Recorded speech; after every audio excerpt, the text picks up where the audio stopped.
नाम पतिम वंदे शूर शशांक वाहिनयनम वंदे मुकुंद प्रियम वंदे भक्त जनाशयम च वरदम वंदे शिवम शांकरम गजाननम भूत गणादिसेवितम कपित्थ जम्बो फलचारुभक्षणम उमासुतं शोक विनाशकारकं नमामि विघ्नेश्वर पाद पंकजम विघ्नेश्वराय वरदाय सुरप्रियाय लंबोदराय सकलाय जगद्धिताय नागाननाय श्रुतियज्ञ विभूषिताय गौरी सुताय गणनाथ नमो नमस्ते। धर्म की अधर्म का प्राणियों में गौ माता की, भारत माता की, तीर्थराज त्याग की, समस्त ब्राह्मणों की, परशुराम भगवान की, हर हर महादेव। बिंदु है ब्राह्मण का जीवन तप साधना के द्वारा असंभव को संभव करने में जो समर्थ था इस पृथ्वी का, उस विधा का नाम ब्राह्मण होता था। ब्राह्मण नई नई तकनीकों का आविष्कार, तपा प्रधान नारिश्चा कन्या दाने दक्षता, जैसे नारियों में तप की प्रधानता थी, वैसे ब्राह्मणों का जो जीवन था, 4 आश्रमों में आश्रम व्यवस्था बांटा गया। ब्रह्मचर्य, गृहस्थ, वानप्रस्थ और सन्यास। इन 4 में से सामाजिक व्यवस्था व्यवस्थित चलती रहे तो ये दायित्व ब्राह्मणों का था। लेकिन लोकतांत्रिक व्यवस्था में वर्णाश्रम ऋषियों की जो प्रणाली है प्राय छिन्न भिन्न है।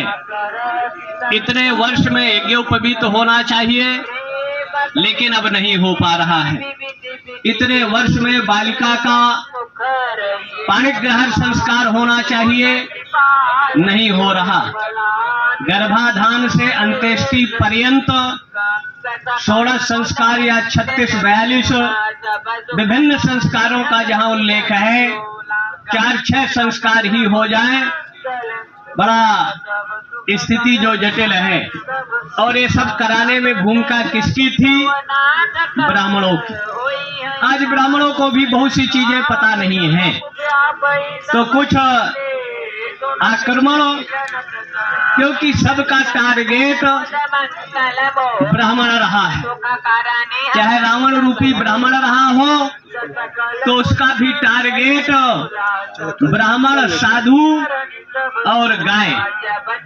यही टारगेट कंस का भी था, यही ईस्ट इंडिया के अंग्रेजों का भी था, और वर्तमान भी कि अगर ज्यादा दिन सत्ता में रहना है तो ब्राह्मण जो एक विधा है या चिंतन है या ब्राह्मण एक कौम है, इसको समाप्त कर दो तो हमारी सत्ता हो सकता है कोई हमको हटा ना पावे, हम सदैव सत्ता में बने रहें। ये सतयुग से देखते हुए वर्तमान स्थिति तक प्राय अग्रसर हो रहा है। डॉक्टर गिरीश चंद्र त्रिपाठी जी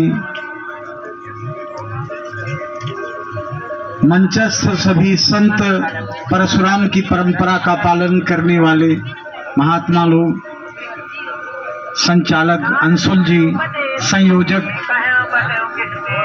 पांडे जी, केवल एक बात कहना चाहता हूं। आज का कार्यक्रम समाज जीवन के क्षेत्र में हमारे पूर्वजों ने जिन मूल्यों की, सिद्धांतों की, विचारों की स्थापना की, उन विचारों को, सिद्धांतों को, मूल्यों को स्थापित करने में, समाज को जागृत करने में जो लोग अपनी भूमिका निर्वाह कर रहे हैं, ऐसे लोगों के सम्मान का समारोह था। भाई रीजन सबके लिए सामान कानून बनाओ। जो सनातन विरोधी हैं 4, 6, 8 शादियां करते हैं और वर्ष में 2.5 करोड़ बच्चे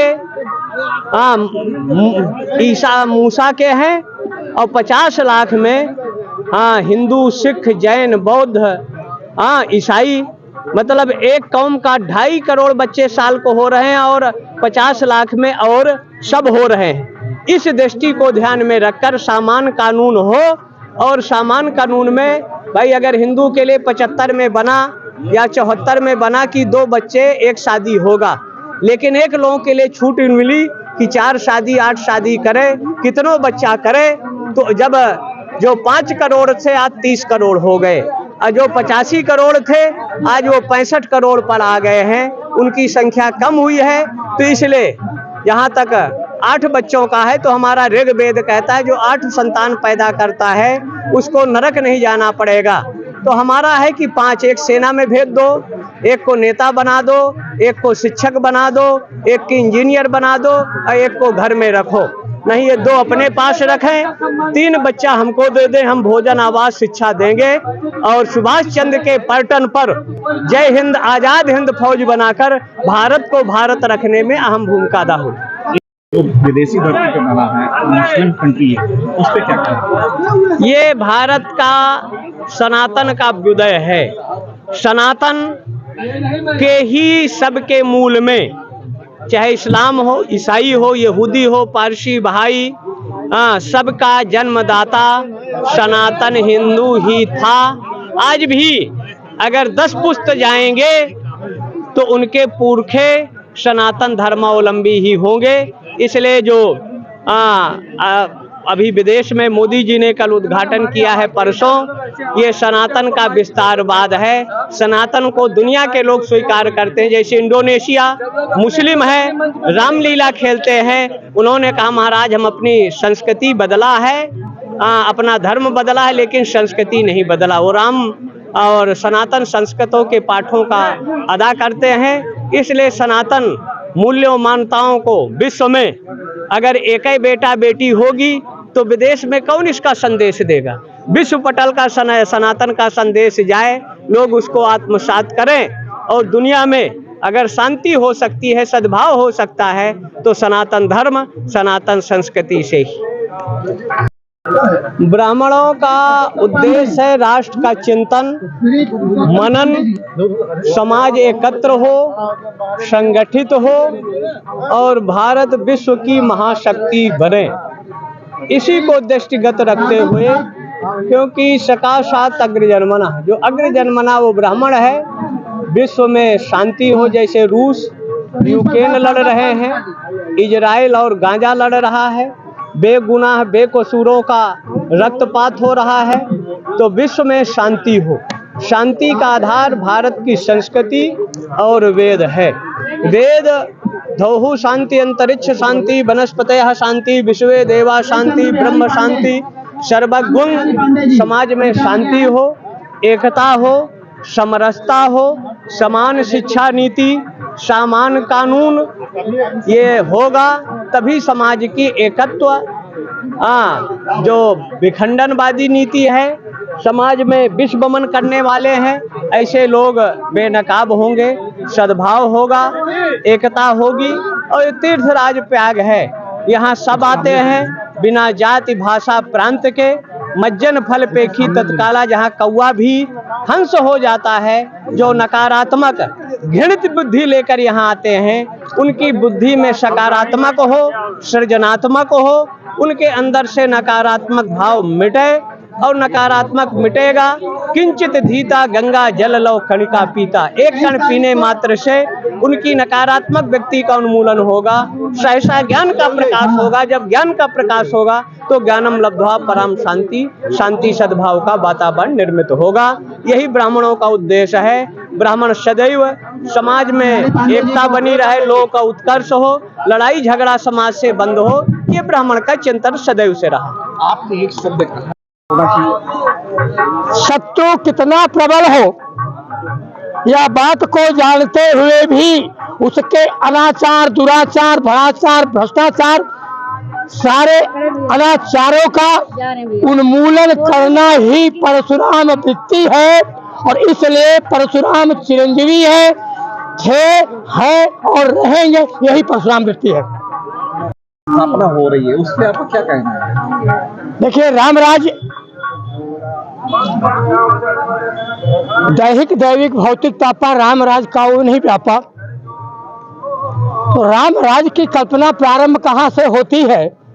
राम राज की कल्पना राम ने लक्ष्मण को भेज करके उस समय के पत्राचार के संपादक आदि पुरुष ब्राह्मण राज रावण से लक्ष्मण ने वो शिक्षा ली और आकर के राम को बताया, और राम ने उस बताए हुए सिद्धांत के आधार पर राम राज चलाया था।